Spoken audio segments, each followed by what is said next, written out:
Hello bull trackers दोस्तों, हमारे market में खास तरीके का इंस्ट्रूमेंट है सिप, जिसने पूरे मार्केट को एक ताश के महल की तरह संभाल के रखा हुआ है।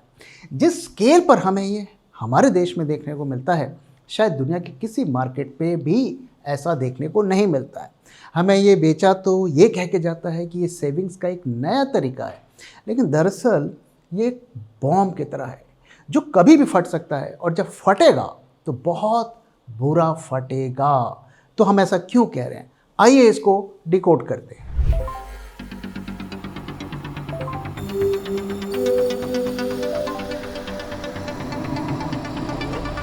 जब मार्केट की हो बात, बेटर आस्क बुल ट्रैक। तो ये जो सिप्स हैं, इसने पूरे हमारे मार्केट को कैसे संभाल के रखा हुआ, एक ताश के महल की तरह इसको समझते हैं। सो अगर आप देखिए कि 31,781 करोड़ इस साल जून में हमें देखने को मिला, इतने सिप्स मार्केट में आए, और ये लगभग मोटा मोटा इसी रेंज पर हर महीने पैसा आता है। यानी कि इतना पैसा तो मार्केट में आना ही आना है। और 21.5% ऑफ इंडस्ट्री ये है, यानी कि करीब 17.70 लाख करोड़ का AUM ये बन गया है। 64 स्ट्रेट क्वार्टर्स का इक्विटी फ्लो आ रहा है। तो मतलब हर महीने इतना पैसा आना है और वो मार्केट में जाना है, अलग अलग सोर्सेस से आ रहा है। 9.78 करोड़ जो अकाउंट्स है वो सिप के बने हुए हैं।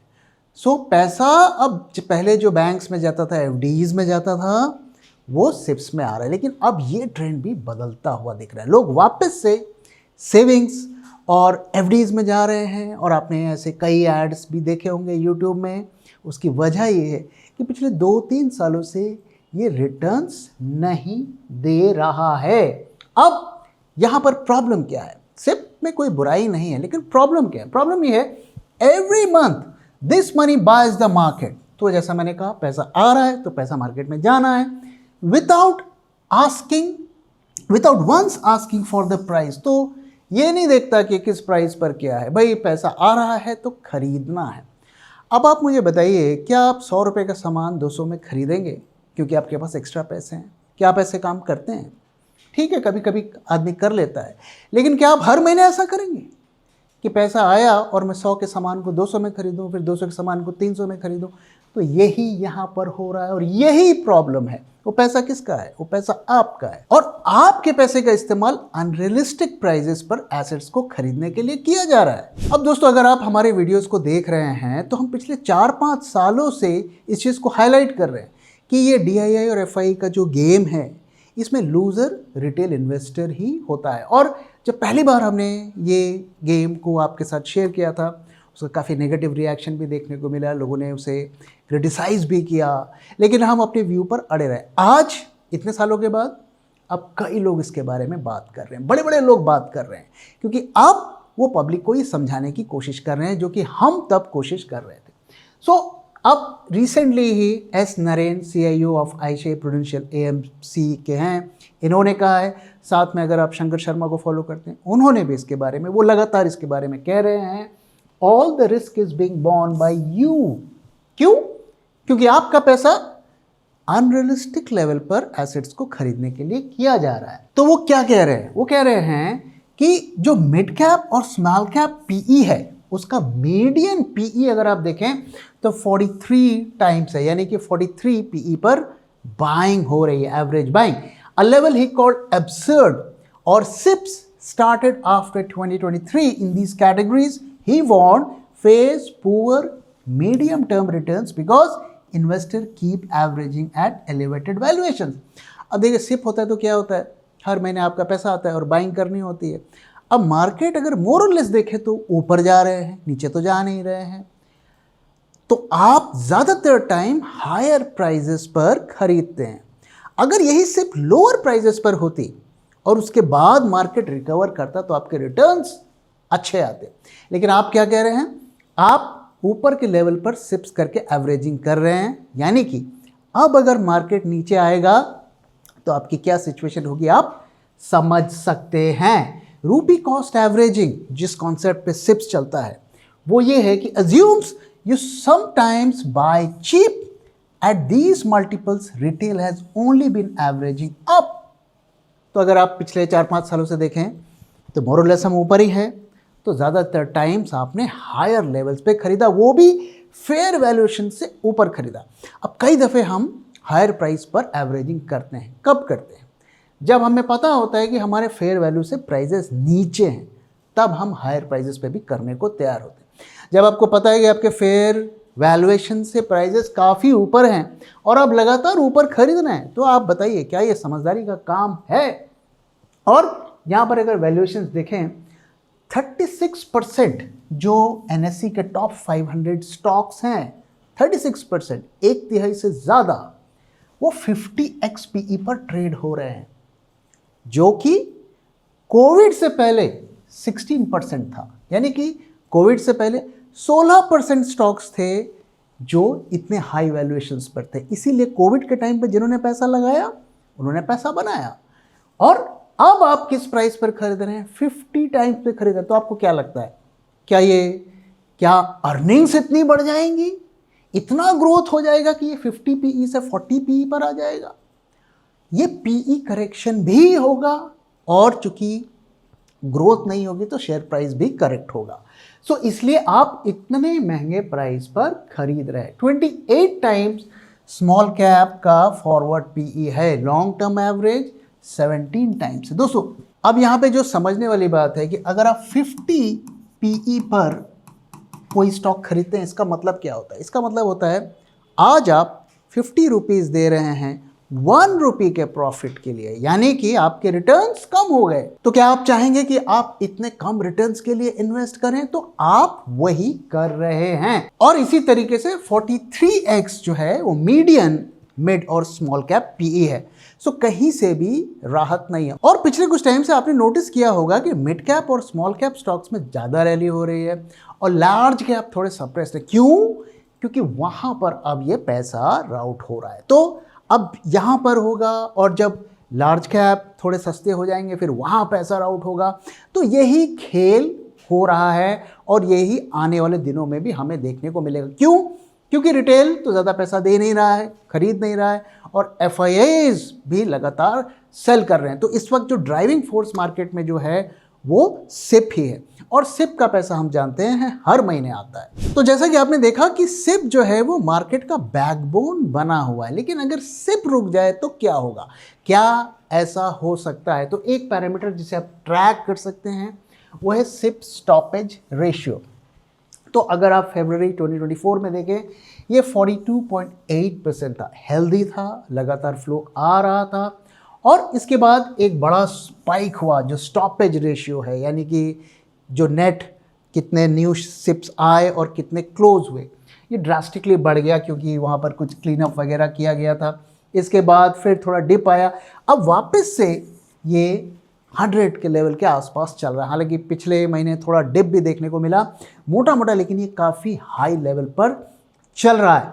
तो जब तक ये सिप्स का पैसा आ रहा है तब तक तो मार्केट संभला रहेगा। लेकिन इमेजिन करिए अगर कोई जॉब शॉप का संकट आ जाता है, कोई रियल एस्टेट की प्रॉब्लम आ जाती है, किसी तरीके का रिसेशन आ जाता है, क्या ये सिप्स कंटिन्यू हो पाएंगे? और तब क्या होगा? क्योंकि FIIs तो सेल करेंगे और रिटेल वाला तो खरीद नहीं पाएगा, तो उस सेलिंग को एब्जॉर्ब कौन करेगा? और वही टाइम बॉम्ब है।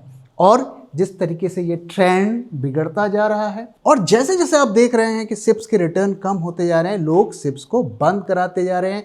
ये बात भी सही है कि नए नए लोग आ रहे हैं, लेकिन क्वेश्चन ये है कि कब तक? दूसरी चीज़ जो हमें ध्यान में रखनी है वो ये है कि इसकी वजह से बैंकों को प्रॉब्लम हो रही है, और कहीं ना कहीं गवर्नमेंट और RBI इसको समझ रहे हैं। तो इसीलिए उन्होंने ऑप्शंस मार्केट को कंट्रोल किया, एक तरीके से मैं कहूँगा कि किल किया, ताकि कम से कम वो पैसा बैंकों में रहे, लोग ऑप्शंस मार्केट में राउट ना करें।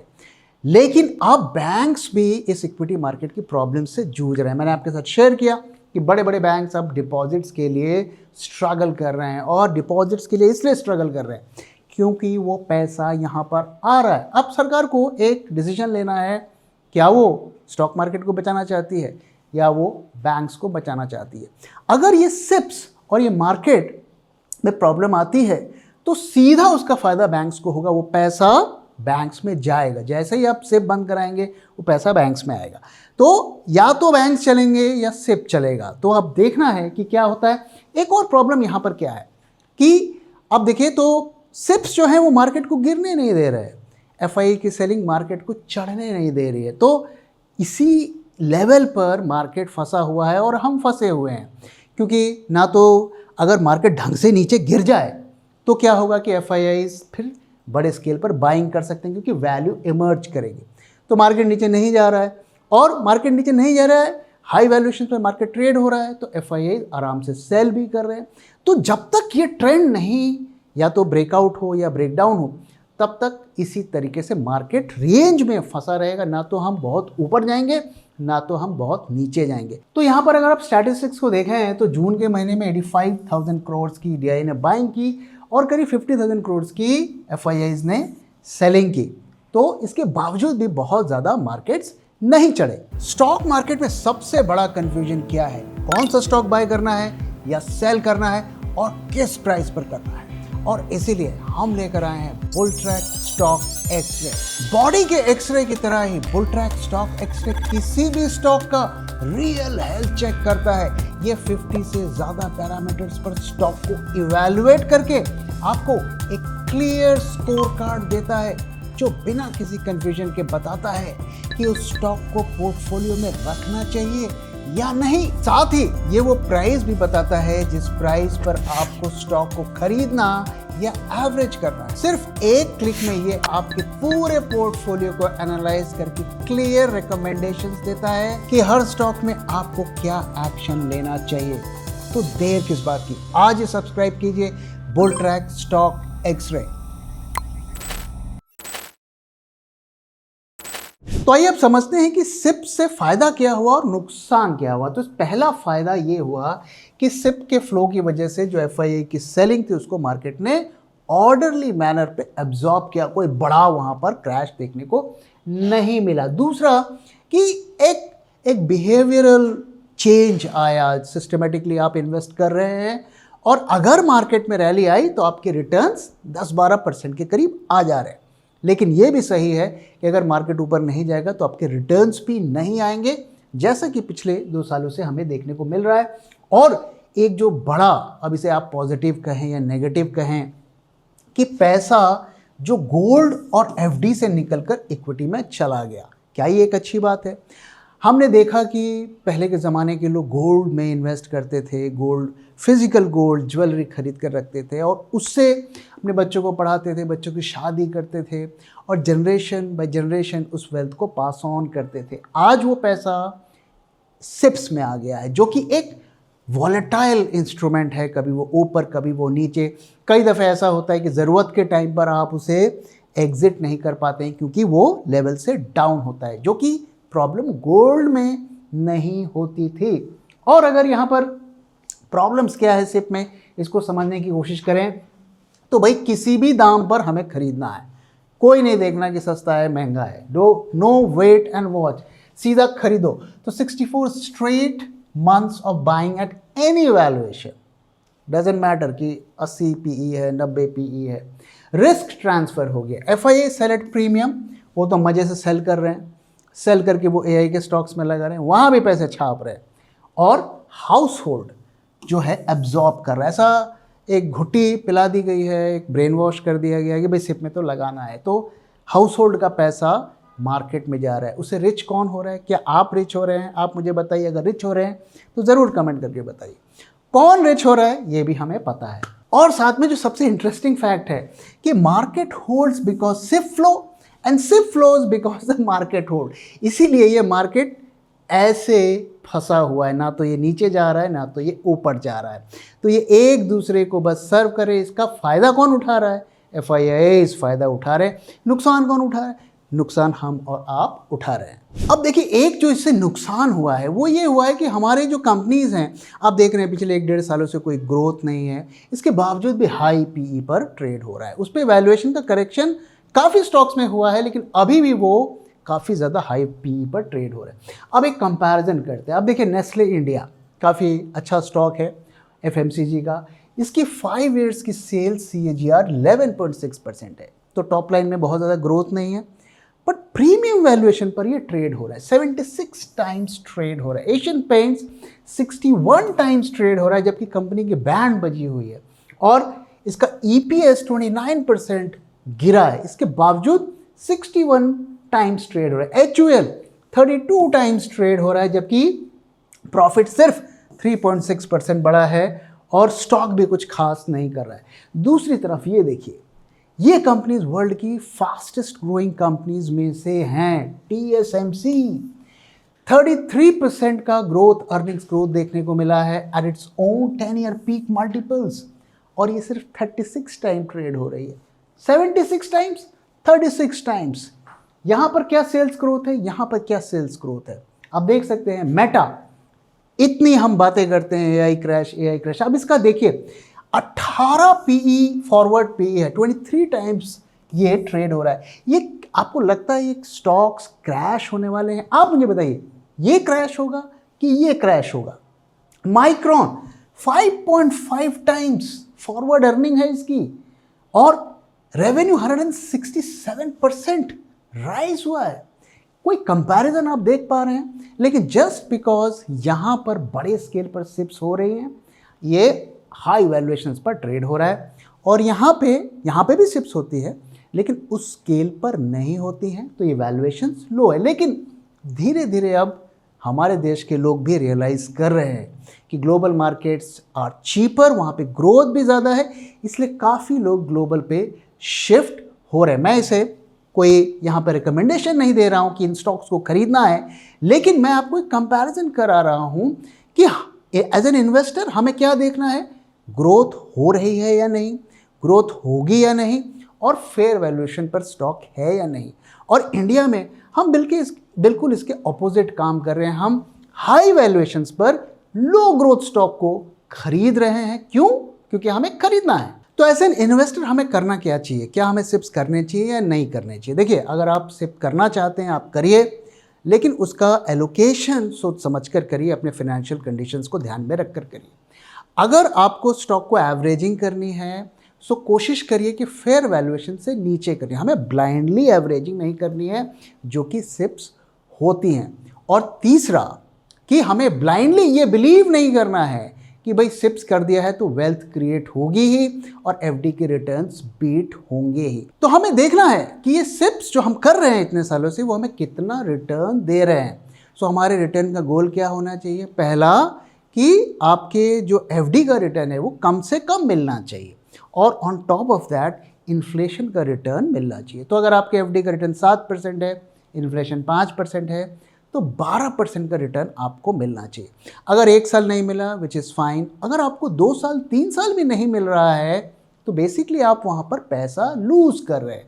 तो आप अपना जाके रिकॉर्ड चेक करिए और आप मुझे कमेंट करके बताइए कि क्या आप 12-14% से ज़्यादा का रिटर्न पा रहे हैं। अगर पा रहे हैं तो ज़रूर कंटिन्यू करिए, अगर नहीं पा रहे हैं तो आपको ज़रूर उसको रिकंसिडर करना चाहिए। अब आइए दोस्तों, आज के मार्केट डेटा की तरफ चलते हैं और देखते हैं कि यहाँ से हमें क्या क्लूज मिल रहे हैं। तो आज फिर हमने 24,000 के लेवल को बचा लिया। मार्केट में गिरावट देखने को मिली, करीब 50 पॉइंट्स डाउन रहा और हम 24,187 के लेवल पर हमने क्लोजिंग देखी। विक्स की सिचुएशन देखें, मोटा मोटा कल के टाइप ही सिचुएशन हमें दिख रही है।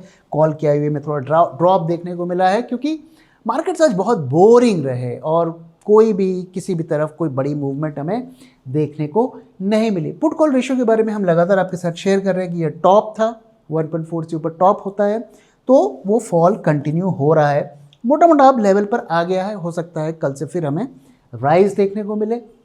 आज 3 दिन के बाद आज वापस से शॉर्ट्स ऐड हुए हैं, बहुत ज़्यादा नहीं लेकिन करीब 3800 शॉर्ट्स ऐड हुए हैं।